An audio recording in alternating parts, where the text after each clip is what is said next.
नमस्कार, news 18 India के खास शो में आप सभी का स्वागत। मैं हूं आपके साथ मोनिका ठाकुर। शुरुआत इस वक्त की बड़ी खबर गाजा युद्ध से जुड़ी हुई आ रही है। इजरायली सेना ने डंके की चोट पर कह दिया है कि जैसे ही सीज फायर खत्म होगा, इजरायली सेना गाजा पट्टी और वेस्ट बैंक में प्रचंड हमले और तेज कर देगी।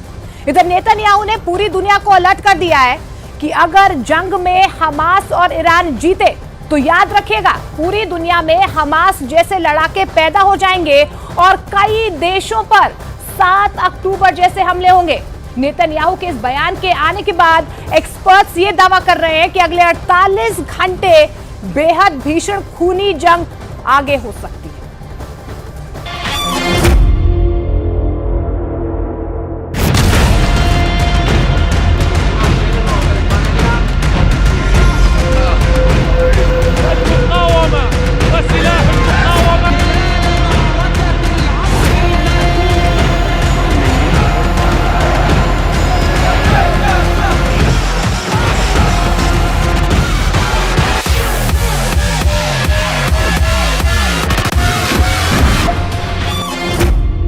इजरायल को मिटा देंगे हमास और ईरान।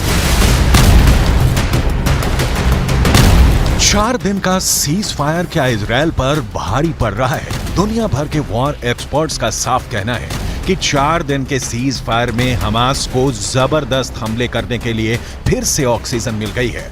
खबरें तो यहां तक आ रही हैं कि रूस के वैगनर ग्रुप के कमांडर और लड़ाके भारी हथियारों के साथ हमास के कमांड सेंटर में पहुंच चुके हैं, जबकि चीन ने इस दौरान हमास की सुरंगों में ऐसे खुफिया नेटवर्क बना दिए हैं जो इजरायली टैंकों और पैदल सेना के लिए काल साबित होंगे। जबकि दूसरी तरफ ईरान ने हमास को नई तरह की सैकड़ों मिसाइलें, लंबी दूरी के रॉकेट और भारी हथियारों की एक बहुत बड़ी खेप गाजा पहुंचा दी है। दावा तो यहां तक किया गया है कि ईरान ने अरब और मुस्लिम देशों को साफ साफ कह दिया है कि हम सीज फायर की आड़ में इजरायल के खूनी गुनाहों को रत्ती भर माफ नहीं करेंगे और इजरायल पर 7 अक्टूबर जैसे दर्जनों भीषण हमले होंगे।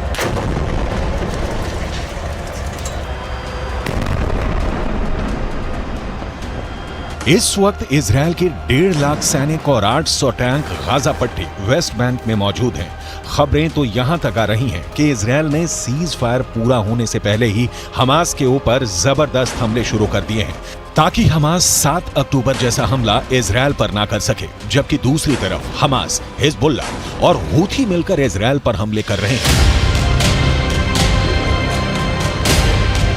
जो साफ साफ संकेत हैं कि ना तो हमास हार रहा है और ना ही हिजबुल्लाह और हूथी के लड़ाके इजरायल पर हमला करने से हिचक रहे हैं, क्योंकि ईरान इस वक्त गाजा युद्ध का बॉस बन चुका है।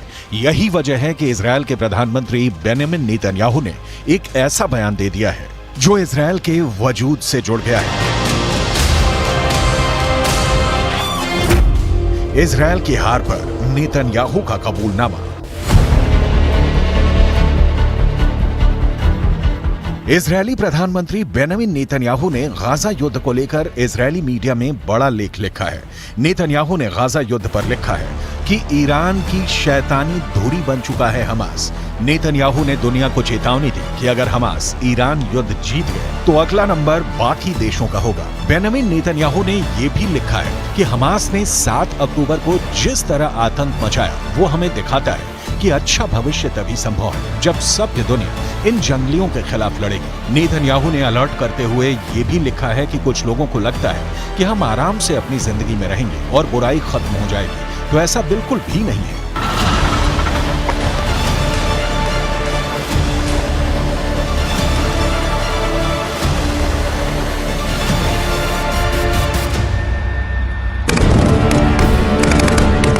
गाजा में अब तक 15,000 के करीब लोग मारे जा चुके हैं। इजरायली सेना और इजरायली सरकार दोनों ही इस वक्त भयंकर प्रेशर में है।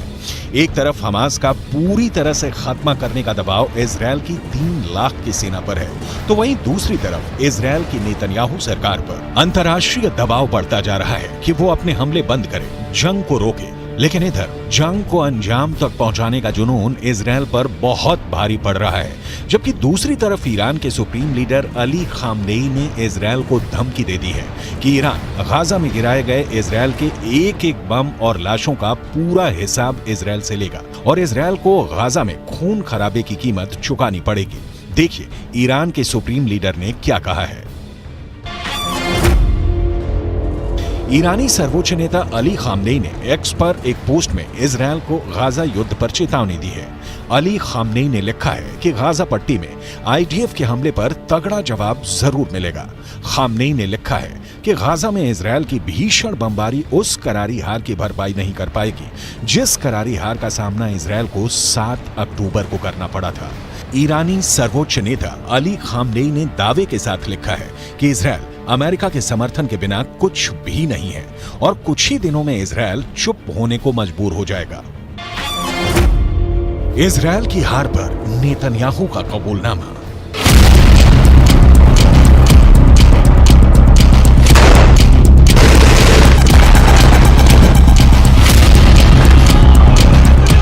अगर हम आंकड़ों के हिसाब से देखें तो इजरायल ने उत्तरी गाजा से 11 लाख लोगों को जबरन दक्षिणी गाजा की तरफ भागने को मजबूर कर दिया है, जबकि उत्तरी गाजा में मौजूद 35 में से 25 अस्पताल इजरायली हमले में तबाह हो चुके हैं। वहीं 44,000 के करीब उत्तरी गाजा की इमारतों को इजरायल ने मिसाइल और बम धमाकों से उड़ा दिया है, जबकि 2.25 लाख के करीब इमारतें अब रहने लायक नहीं बची हैं। लगभग 10,000 हमास लड़ाके अब तक इजरायली सेना मारने का दावा कर चुकी है, लेकिन जबरदस्त प्रेशर में 4 दिन का सीज फायर इजरायल की 1.5 महीने की मेहनत और जीत पर पानी फेर रही है।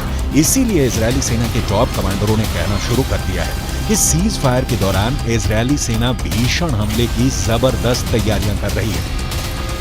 इजरायली सेना के प्रवक्ता रियर एडमिरल डैनियल हगारी ने साफ साफ कहा कि हम सीज फायर में हमास पर भीषण हमले की तैयारी में जुटे हैं। इजरायल को मिटा देंगे हमास और ईरान। במהלך ימי ההפוגה, צה"ל ישלים את ההיערכות ואת המוכנות לשלבי המלחמה הבאים. כוחות צה"ל מוכנים ודרוכים בכל הזירות. המדיניות שלנו ברורה. נפעל כנגד כל איום למדינת ישראל.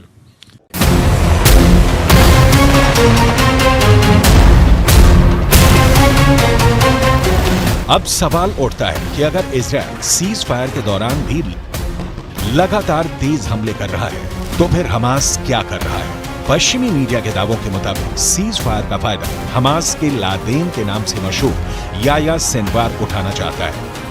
इजरायल के एक अखबार के दावे के मुताबिक इजरायल के रक्षा विभाग के अधिकारियों को लगता है कि गाजा में हमास का चीफ याया सिनवार दक्षिणी गाजा पट्टी में मानवीय संकट का फायदा उठाने की कोशिश में है। इस रणनीति के तहत खान यूनुस का लादेन कहा जाने वाला याया सिनवार इजरायली रक्षा बलों पर इतना अंतर्राष्ट्रीय दबाव डालना चाहता है कि आगे अपने अभियान को तेज न कर सके। खान यूनुस ही सिनवार का मुख्य कमांड सेंटर है। माना जा रहा है कि दबाव में इजरायली सेना अपेक्षाकृत सीमित ऑपरेशन के लिए तैयार हो सकती है, जिससे हमास को कोई खास नुकसान नहीं होगा।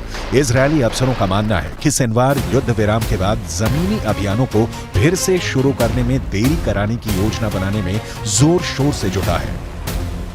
आप कुछ पॉइंट से समझ लीजिए। हमास का लादेन याया सिनवार उत्तरी गाजा के बजाय दक्षिणी गाजा को बचाने पर अब क्यों जोर दे रहा है। सीज फायर की वजह से खान यूनुस या राफा को निशाना बनाने की बजाय इजरायली सेना नुसैरा, अल बुरायज और दीर अल बलाह जैसे इलाकों पर ही सीमित हमले कर पा रही है। इजरायली सेना दक्षिणी गाजा के गैर मानवीय क्षेत्रों में सीमित अभियान चलाने को मजबूर हो रही है। इसका नुकसान आईडीएफ को ये हो रहा है कि हमास इजरायल के भीषण हमलों से बच रहा है और हमास का लादेन याया सिनवार एक बार फिर से दक्षिणी गाजा में हमास की सैन्य ताकत को मजबूत करने में जुटा है।